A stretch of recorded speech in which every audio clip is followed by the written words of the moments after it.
میرے محترم بھائیوں اور پیاری بہنوں، ذرا ایک لمحہ رک کر سوچئے، اگر آج رات آنکھ بند ہو جائے اور کل آنکھ جہنم کی آگ میں کھلے، وہ آگ جس کے بارے میں اللہ فرماتے ہیں اس کا ایندھن انسان اور پتھر ہوں گے۔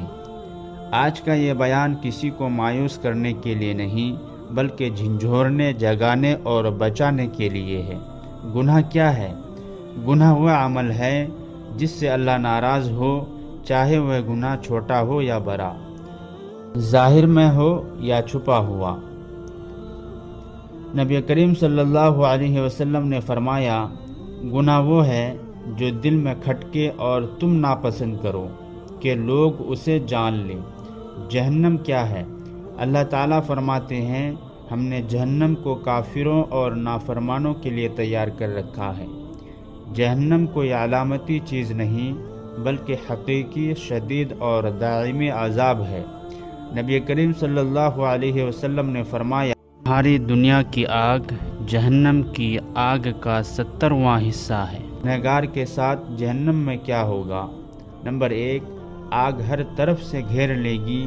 قرآن کہتا ہے، جہنم کی آگ انہیں اوپر سے بھی اور نیچے سے بھی ڈھانپ لے گی۔ کوئی سایہ نہیں، کوئی بچاؤ نہیں، کوئی بھاگنے کی جگہ نہیں۔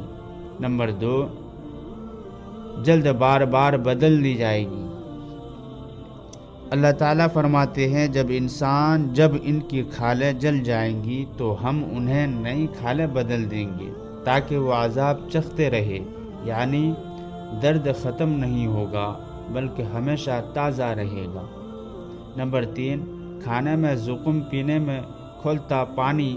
قرآن کہتا ہے، ان کا کھانا زقوم ہوگا جو پیٹ میں کھولتے پانی کی طرح ابلے گا۔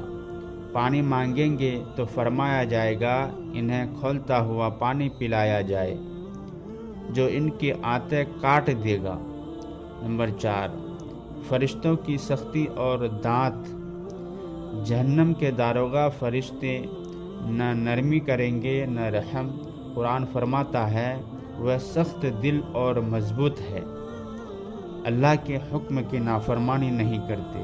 نمبر 5، چیخ و پکار مگر کوئی فریاد نہیں سنے گا۔ اللہ فرماتے ہیں، وہ فریاد کریں گے، اے ہمارے رب ہمیں نکال لے، مگر جواب ملے گا، دور ہو جاؤ، مجھ سے بات نہ کرو۔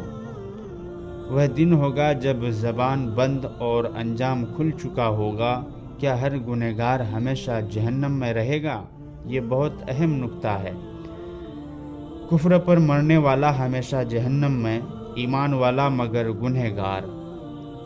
اللہ چاہے تو معاف کر دے، چاہے تو عذاب دے، مگر ہمیشہ جہنم میں نہیں رہے گا۔ قرآن فرماتا ہے، اللہ شرک کے سوا جسے چاہے معاف فرما دیتا ہے۔ اللہ کی رحمت کا دروازہ ابھی کھلا ہے۔ نبی کریم صلی اللہ علیہ وسلم نے فرمایا، اللہ رات کو اپنا ہاتھ پھیلاتا ہے تاکہ دن کا گنہگار توبہ کرے۔ جب تک سانس ہے تب تک توبہ ہے، جب تک جان نہیں نکلی اللہ کی رحمت بند نہیں ہوئی۔ توبہ کیسے کریں؟ مختصر مگر مکمل۔ گناہ پر شرمندگی، فوراً چھوڑ دینا، آئندہ نہ کرنے کا پختہ ارادہ، اگر حق تلفی ہے تو حق لوٹانا، یہی سچی توبہ ہے۔ میرے بھائیوں، جہنم ڈرانے کے لیے نہیں، بچانے کے لیے بیان کی جاتی ہے، اور جنت سلانے کے لیے نہیں، جگانے کے لیے۔ آج فیصلہ ہمارے ہاتھ میں ہے، کل صرف نتیجہ ہوگا۔ اللہ ہمیں گناہوں سے بچنے، سچی توبہ کرنے اور جہنم کی آگ سے محفوظ فرمائے۔ آمین یا رب العالمین۔